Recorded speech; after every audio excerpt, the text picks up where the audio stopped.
to this week's edition of PWCI. This week, I am the Mad Conservative Crime Fighter.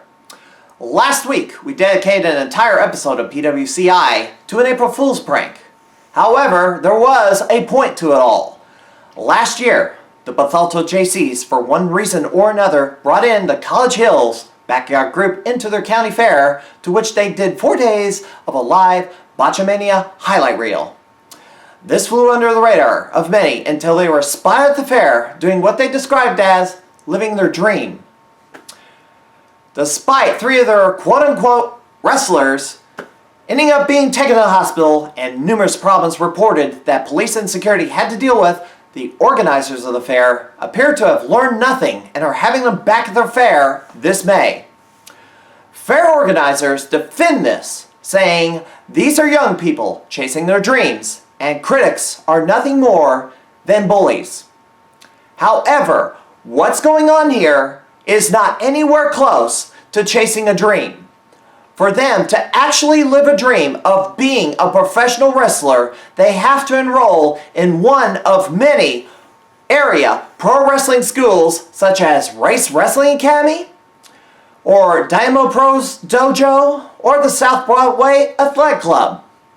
Learn from a credentialed trainer like Harley Race, like Michael Elgin, like Brandon Espinoza, who not just teach the proper execution of the throws and holds, but teach the nuances and the psychology that go along with the structure of a match, and practicing what they learn over several months for them to do safely with minimal injury to themselves or their opponents.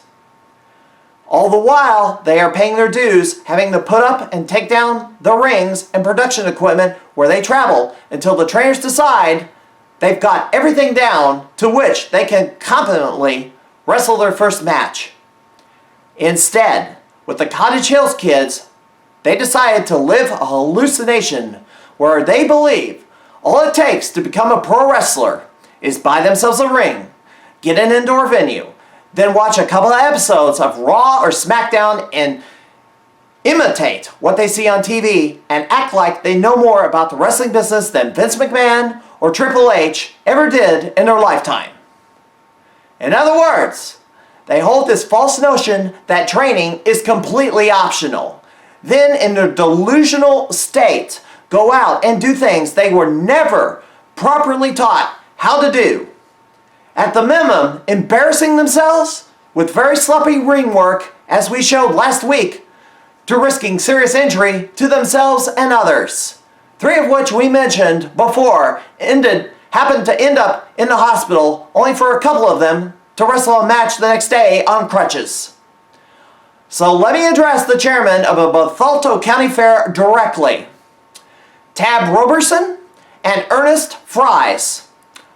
I, among many in the St. Louis wrestling scene, wish to inform you, by allowing the Cottage Hills kids back into your carnival, you, along with the Strouder family, who runs CHWA, are doing a major disservice to the patrons of your carnival, subjecting them to bottom-of-the-barrel, quote-unquote, entertainment, and reinforcing a grossly misguided belief that these kids are actually professional wrestlers now, when they are nowhere close to being anything of the sort. If you truly want to help them live their dreams, since they claim they can't afford to go to any of the wrestling schools in St. Louis, maybe you should pull out your own checkbooks and sponsor a real wrestling school scholarship for every one of these kids.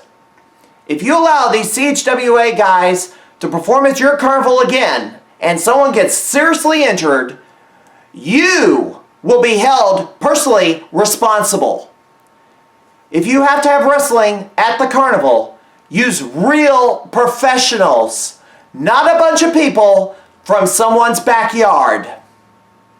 This was an editorial comment from the St. Louis wrestling community, stlwrestling.livejournal.com. We'll be right back. Professional wrestling, entertaining action that attracts a crowd and provides excitement at a fair or festival. The right promotion will have professionally trained talent with professional grade ring gear and equipment. Fairgoers will want to see more of them and attend ticketed events in the area. Bring in the wrong promotion, not vetting their credentials, you could wind up with an embarrassing disaster. The talent may have no ring gear, little or no professional training, aren't family friendly, and perform so poorly you wish they'd return to the backyard they came from. Burned organizers won't chance bringing in pro wrestling ever again, shutting out legitimate promoters. And the fairgoers, if they want to see professional wrestling, will only go to WWE events. If you want live professional wrestling at your fair festival, don't get burned. Check the credentials before you book. A public service announcement from the St. Louis wrestling community. Visit our website, stlwrestling.livejournal.com.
Are you ready for this match? I've seen these two guys, I've seen them wrestle the last two times, and it's been insane. If you got anything, don't get knocked around, pick it up. It's been, the last time, Shank was left in a bloody heap, so I mean, let's see what happens, alright? So let's get this match underway. Be ready to roll. The following match is a last man standing match, and it is for the 0-1 USA Heavyweight Championship of the World. Introducing first, Shank Barzini! Alright, Red 01 in Maroa, taking a look at a last man standing match. This was actually held last year. Introducing the champion! And here comes the champion.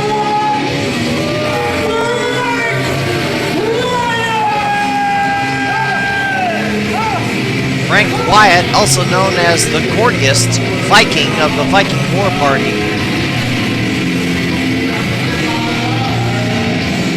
Won that title from Harker Dirge in a cage match. And these two have been feuding over that belt. Just close the loop on the Cottage Hills and the Bethalto Jaycees, you know. I just don't understand why they are bringing them back. They know what they're getting. They got a lot of criticism for having them there last year, and apparently they just stubbornly, brick-headedly refuse to come to their senses. I mean, the simple matter is none of the St. Louis promotions will book these guys, and they're going to continue to pretty much, if everything stays on track, they're pretty much only going to be wrestling for CHWA for years and years to come. They will go absolutely nowhere. No one's going to book them. And whatever goes wrong, I mean, I don't even know if they even got event insurance to be running shows. I'm just getting sick and tired of the garbage that's being put into the put in the fairs and festivals. But getting back to this match, Frank Wyatt throws Shank Barzini into the bleachers. those bleachers are retracted. He's up. Not as much seating was needed for this particular event. There's a drop kick, and there goes Shank Barzini. That's what I mean. Why? Clear out. Backward.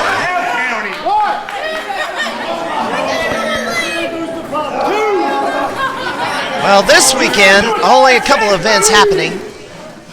MMWA in St. Louis, which they've been filling that building to capacity. About 500 fans can fit in there. Maybe a few more than that. Dreamwave Wrestling will be holding its anniversary show in LaSalle with special guest Bret the Hitman Hart, and strong possibility that the show may be sold out. They certainly sold it out when Nature Boy Ric Flair came over in January. That's their biggest show of the year, and I still don't understand why Dreamwave refuses to secure a much larger venue to accommodate the crowds. I truly believe that Dreamwave would set promotional attendance records very easily. Could get anywhere from 750 to 1,000 people for the star set they're bringing in. They think they can only do well at that the KC Hall in LaSalle. This is a last man standing match. Well, I thought the rules were explained earlier, but last man standing rules, you can only win by knockout. You should knock your opponent out, and as in boxing, if they can't get up by the count of 10, it's over, they lose. And this is for the 0-1 USA Heavyweight Championship. Irish whip, reversal, and into the chair goes Shank Barzini. Shank Barzini, a veteran. Oh, drop toe hold in a chair. Shank positioned that chair after he ran it head first into it, put it on the bottom rope, and managed to get a drop toe hold and send him down. Send Frank Wyatt down as the referee laying in a count. 0-1 USA will be, Supreme will be holding its next event in Rantoul, Illinois on April the 16th at the Lincoln's Challenge Academy. And there's a shot to the gut by Shank Barzini. And Shank has that chair, throws it. And Frank Wyatt, there's a drop kick. And down goes Frank Wyatt.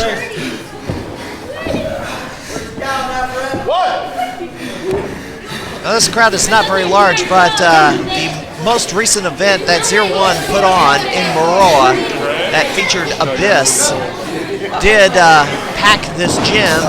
About 200 people attended that event back on March the 12th.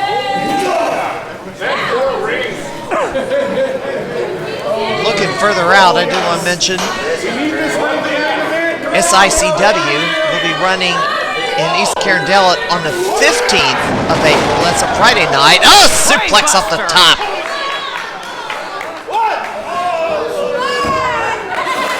Now I can call it a super brainbuster as it was off the top rope.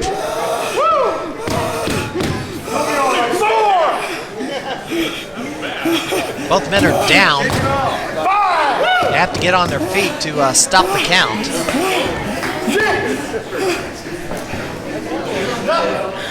Central Illinois Pro Wrestling will be returning to Kincaid, Illinois on the 16th of April at Southfork High School. And Shank with a spear to the outside to take down Frank Wyatt. He's back in, off the ropes, another spear through the ropes to knock down Frank Wyatt as the fans have to scatter. And Shank Barzini standing tall here in this 0-1 USA Supreme title defense.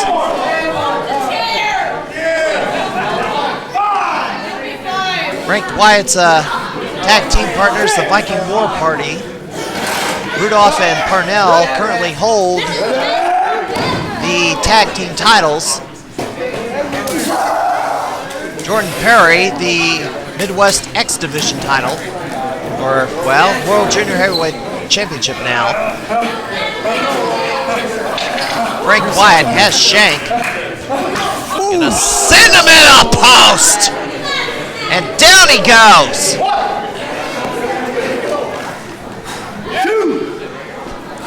Even further out, April the 23rd, Green Ground Pro returns to Van, Illinois at the Lawford Theater. And Pittsburgh Wrestling Association returns to Jacksonville at Bogart's Banquet Hall on the 23rd. So, month of April kind of getting a little bit quiet. Didn't expect things to start winding down in April, but especially we've had a flurry of activity the first 3 months of the year, but I guess things are starting to chill out. Oh, wow! Just hurled him into the bleachers right in front of that little kid. Yeah, I think that little kid might want to go somewhere else right now. Let's see. I mean, Frank Wyatt hurled him where he would land on the flat gym floor and not on that padding that's actually sitting there.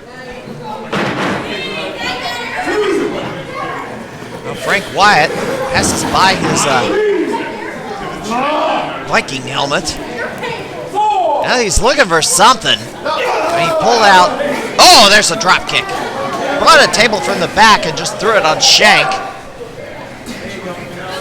Surprised the referee wasn't counting while Shank was down and Frank Wyatt was looking for plunder. Or maybe he was, and I just missed it.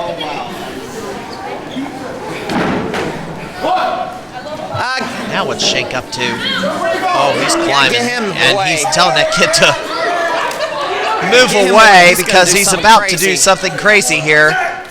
And Shank! Shoulder block! Well, fortunately for Shank, he landed on top of that padding. Kind of saving himself some damage. Get basketball. Oh, he's asking for a bottle of water. Well, that's going to break the 10 count. You strike your opponent and impede him from answering the 10 count. The 10 count resets to 0, and he's just slapping the back of his head. Bags of popcorn, ball of water, who knows what else. He's bringing over the basketballs. This is a gymnasium, and he just dumps volleyballs and basketballs on top of Frank Wyatt. This is awesome. Well, maybe you should play a little game of dodgeball about now since all these are out here. Slam dunk, slam dunk.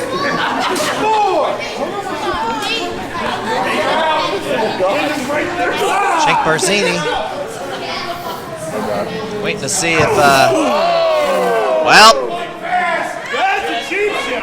Wyatt hurls the basketball at Shank Barzini. He hits him in the gut. And slugs him in the head. And more fans have to scatter.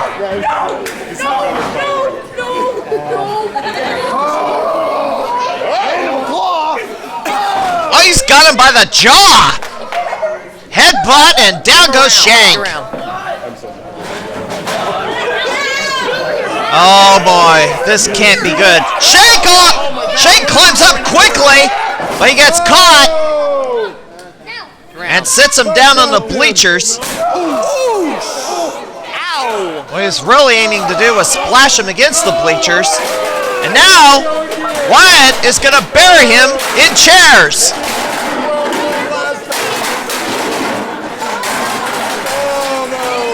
Wyatt is burying Shank Barzini with folding chairs. You didn't do the sit-down pile driver yet, though. That was.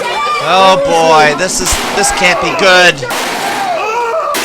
And there he is, swinging those chairs on top of Shank, blowing out his eardrums with that clashing metal.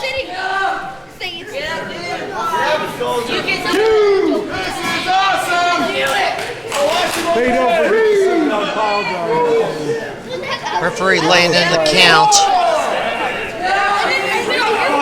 I want to mention Frank Wyatt is also,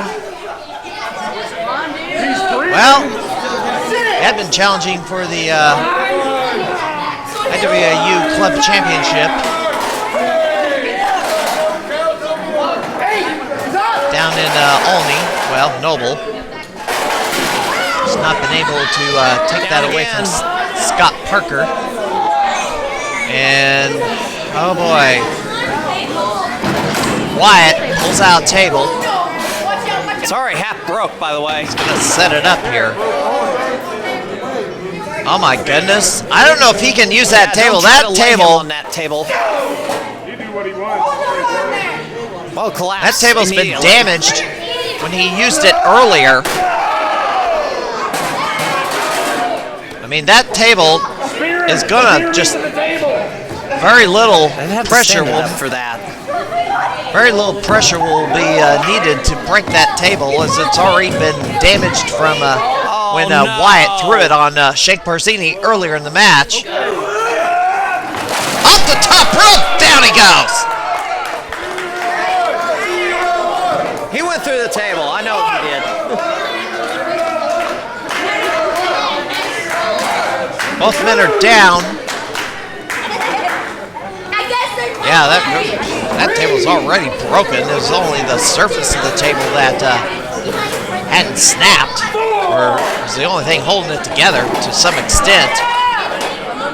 The referee is counting.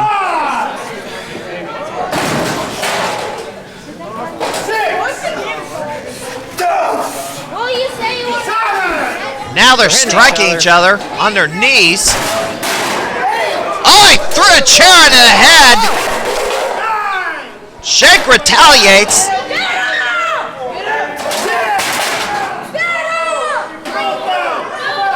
Wait a minute. Wouldn't punching each other break the count?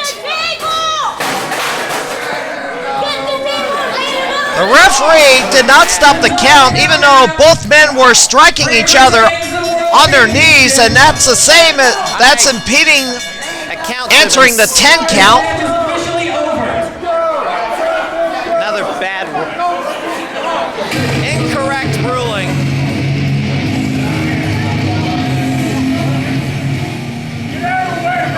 All right, let me say something here because I'm pretty sure I'm going to get some flack for it. I've never heard of a last man standing match where... Why don't you restart the match?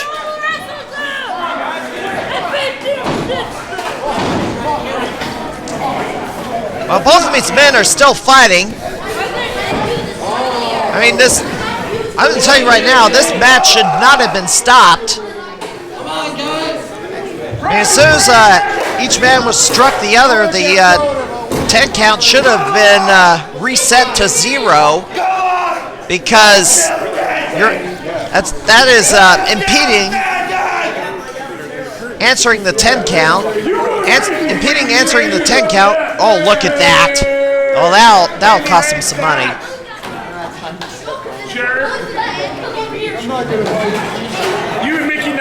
You strike your opponent and impede him from answering the 10 count. That should have reset the 10 count to 0. Instead, for some reason, the referee kept counting the 10. You know, each man was like on one knee. I do not agree with the ruling at all. This match should have continued, and I'm probably going to get some flack for pointing this out, but that's how I feel about it. And I'm pretty sure that's how the crowd here at 0-1 feels about it as well. Really? So this match is going to end in a double knockout at 13 minutes, 35 seconds. Count it out. Yeah, I don't agree with this ruling at all. All right, that'll do it for this edition of PWCI this week. I'm the Conservative Crime Fighter. I'll see you next time. Still standing. Ball Scout, there's no fault. Still standing. Neither man answered the count, according to the referee. It's his fault.